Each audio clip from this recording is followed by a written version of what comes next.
Hello, मैं मनीष कुमार। आप सभी का जेएमएस चैनल में स्वागत है। आज फिर एक टॉपिक लेके आया हूँ, मूल्यवान है जीवन, जिसमें महात्मा गौतम बुद्ध के बारे में कुछ बताया गया है। जिसमें एक बार वे भ्रमण करते हुए महात्मा गौतम बुद्ध एक गांव में पहुँचे। गांव के लोगों ने उनका खूब आदर व सत्कार किया।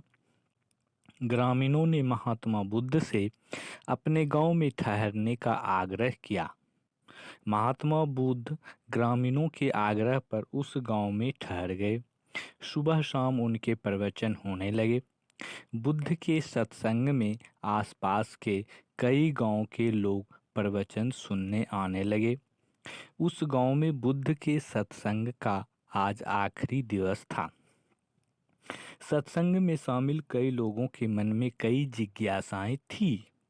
वे सभी बुद्ध के समक्ष अपनी जिज्ञासाएं रख रहे थे और बुद्ध प्रसन्नतापूर्वक ग्रामीणों की जिज्ञासाओं का निराकरण कर रहे थे।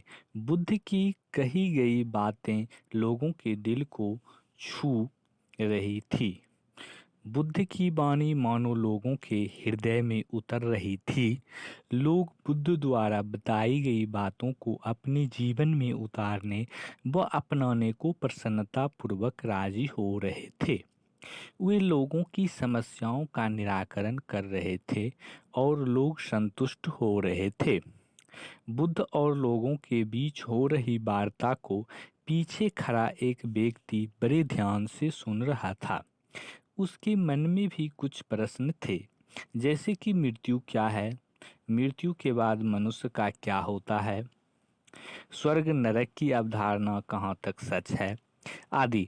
पर जब उसने देखा कि बुद्ध तो लोगों की सांसारिक समस्याओं में ही व्यस्त हैं, तो उसे बड़ा आश्चर्य हुआ। वह मन ही मन सोच रहा था कि भला बुद्ध को लोगों के पारिवारिक झंझटों व दुनियादारी के मामलों में पढ़ने से क्या लाभ। बुद्ध को तो भगवत भजन करना चाहिए। उन्हें बुनियादी समस्याओं से ग्रस्त इन लोगों के लिए अपना समय क्यों खराब करना चाहिए। वह सोच रहा था कि यहाँ जमा हुए लोगों की व्यक्तिगत समस्याओं को भला बुद्ध इतना महत्व क्यों दे रहे हैं। उसे लगा कि बुद्ध का व्यवहार देखकर तो मुझे ऐसा जानना पड़ता है मानो इन लोगों का दुख बुद्ध का अपना दुख हो। बुद्ध से मिलने की उसकी बारी भी आ गई। बुद्ध से मिलते ही उसने पूछा, महाराज, आपको इन दुनियादारी व सांसारिक बातों से क्या लेना देना। बुद्ध बोले, मैं तो आखिर एक इंसान ही हूँ। मुझे भी इन लोगों के दुख और दुखी करते हैं। मैं उन सबकी आंखों में दुख के नहीं बल्कि खुशी के आंसू देखना चाहता हूँ। उनके दुख के कारण को दूर करना चाहता हूँ। इसलिए मैं उन सब की बातों को बड़े ध्यान से सुनता हूँ और उनके दुख दूर करने का प्रयास करता हूँ।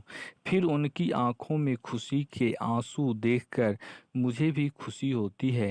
वे आगे बोले, वैसे भी वह ज्ञान किस काम का जो इतना घमंडी और आत्म केंद्रित हो कि अपने अतिरिक्त किसी दूसरी की चिंता ही ना कर सके। ऐसा ज्ञान तो अज्ञान से भी बुरा है। ऐसा ज्ञान तो भार स्वरूप ही है जो किसी का भला भी नहीं कर सके। ज्ञान तो सभी सार्थक है जब वह लोक कल्याण में लोक हित में संलग्न हो, सुनियोजित हो। जो ज्ञान लोगों की बुनियादी समस्याओं का निराकरण न कर सके, वह ज्ञान कैसा। स्वयं के साथ दूसरों के लिए आनंद व कल्याण का मार्ग प्रशस्त करने में भी ज्ञान की सार्थकता है।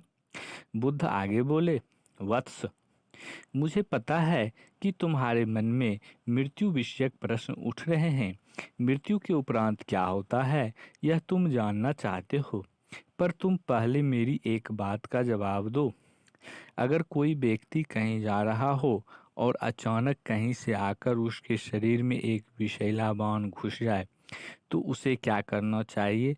पहले शरीर में घुसे बाण को हटाना ठीक रहेगा या फिर यह देखना कि वह बाण किधर से आया है और किससे लक्ष्य के मारा गया है? उस व्यक्ति ने कहा, भगवान, पहले तो शरीर में घुसे विषैला बाण को तुरंत निकालना ही ठीक रहेगा, अन्यथा विष पूरे शरीर में फैल जाएगा। बुद्ध ने कहा, तुमने बिल्कुल ठीक कहा वत्स। तुम अब यह बताओ कि पहले इस जीवन के दुखों के निवारण का उपाय किया जाए या मृत्यु के बाद की बातों के बारे में सोचा जाए। वह व्यक्ति बुद्ध के कहने के तात्पर्य समझ चुका था और वह तथागत के चरणों में गिर पड़ा और उसने उनसे क्षमा याचना की और उनके उपदेशों को अपने जीवन में उतारने की प्रतिज्ञा भी की।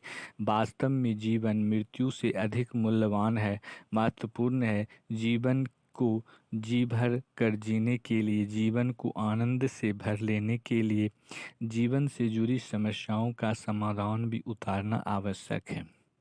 जीवन को निर्विघ्न व निष्कंटक बनाकर ही हम जीवन को खुशियों से भर सकते हैं, आनंद से भर सकते हैं।